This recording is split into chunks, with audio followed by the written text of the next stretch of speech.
دوسرا حادثہ جو رحلت رسول اللہ کے بعد رونما ہوا اور خصوصاً خاندان رسول اللہ کے اوپر جس کے اثرات پڑے، جسے عموماً مناسبت کے طور پر بھی ذکر کیا جاتا ہے وشان نزول خطبہ بیان کیا جاتا ہے۔ ایک زمین تھی جس کے اندر نخلستان تھا، کھجوروں کے درخت تھے۔ حضرت نے اپنی زندگی میں یہ حصہ زمین کا جو خیبر کی سرزمین کے قریب تھی، اس خطے کے قریب مدینہ سے کافی فاصلے پر فدق کے نام سے اسے بی بی کو سونپ دیا، ہبہ کر دیا، تملیک کر دیا، عطا کر دیا۔ رحلت رسول اللہ کے بعد جو حکومت قائم ہوئی، پہلے حکومتی احکامات میں سے ایک حکم یہ صادر ہوا، بھائی کہ ترجیحات اس حکومت کے لیے بہت زیادہ تھیں۔ سب سے پہلی ترجیح وہ حضور کام جو رسول اللہ نے آغاز کیے تھے لیکن وفات کی وجہ سے مہلت نہیں ہوئی، ان کو اتمام تک پہنچائیں، جن میں لشکر اسامہ تھا۔ رسول اللہ نے خود اپنے حکم و فرمان سے لشکر تشکیل دیا اور سب کو اس میں شرکت کا حکم دیا، اور مدینہ سے باہر لشکرگاہ بنانے کا حکم دیا۔ تمام صحابہ کو اس کے اندر شمولیت کا فرمان صادر کیا، لیکن ایسے ہوا نہیں۔ وہ لشکر حضرت کی زندگی میں روانہ نہیں ہو سکا، اور حضرت نے حکم دیا تھا کہ اسے فی الفور روانہ کیا جائے، لیکن بیماری کی وجہ سے، رسول اللہ کی بیماری کی وجہ سے بعض مائل نہیں ہوئے اس لشکر میں شرکت کے لیے اور اس معرکے میں اور غزوہ میں شریک ہونے کے لیے، اور وہ لشکر اسی طرح حدورہ منتظر رہا۔ حضرت کی رحلت ہوئی، نئی حکومت، حزبی حکومت برسر اقتدار آئی۔ ترجیحات میں سے فرمان رسول اللہ کو تکمیل کرنا تھا کہ پہلا فرمان حکومتی آرڈیننس یہ جاری ہونا چاہیے تھا، یہ نوٹیفیکیشن جاری ہونا چاہیے تھا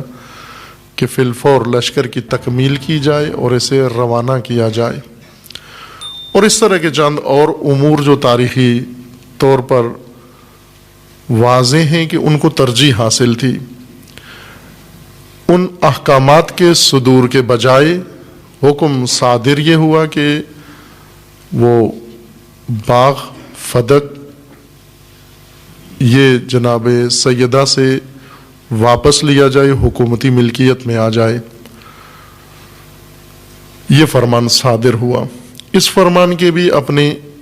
سیاسی پہلو ہیں، چونکہ حکومت نے یہ فرمان دیا اور حکومت سیاسی مجموعے کا نام ہوتا ہے۔ حکومت کی تائید بھی سیاست ہوتی ہے، حکومت کی مخالفت بھی سیاست ہوتی ہے، حکومت کے مقابلے میں چپ رہنا بھی سیاست ہوتی ہے، حکومت کی ہاں میں ہاں ملانا بھی سیاست کہلاتا ہے۔ یہ سب سیاست کے زمرے میں ہے۔ اس حکم کا سیاسی پہلو تھے، اور وہ یہ کہ واضح بات ہے کہ وہ خاندان جو مدعی بھی ہے اور لوگوں کے ذہنوں کے اندر خصوصاً خطبہ رسول اللہ کے بعد، خطبہ غدیر رسول اللہ کے بعد سب اذہان آمادہ ہیں امیر المومنین کے اعلان حکومت کے لیے۔ اور رسول اللہ نے اپنی زندگی میں جتنا اہتمام کیا اہل بیت کی شان کے لیے، امیر المومنین کی ذات کی فضیلت بیان کرنے کے لیے، جناب سیدہ کا مقام امت کے سامنے جس اہتمام کے ساتھ بیان فرمایا، اس کے مطابق سارے اذہان متوقع تھے کہ وہ متوجہ تھے کہ یہ اعلان ہوگا، لیکن ایسے ہوا نہیں۔ دو احزاب اکٹھی ہوئی اور انہوں نے مل کر فیصلہ توقع کے برخلاف کر لیا، سقیفہ بنی ساعدہ میں بیٹھ کر، اور اکثریت اس پر خاموش رہی، ایک جمعیت نے اس سے اتفاق رائے کیا اور کچھ نے مخالفت کی، لیکن خاموشی کے ساتھ۔ سیاسی پہلو اس اقدام کا یہ تھا کہ جو لوگ مدعی ہیں، حکومتیں عموماً ایسے فیصلے کرتی ہیں جس سے رقیب، جس کو رقیب مانا جا رہا ہو یا سمجھا جا رہا ہو، جو رقابت کے میدان میں ہو، حاکم عموماً رقبا کو نیچا دکھانے کے لیے ایسے حکومتی احکامات صادر کرتے ہیں جس سے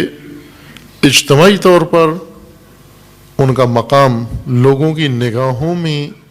گر جائے۔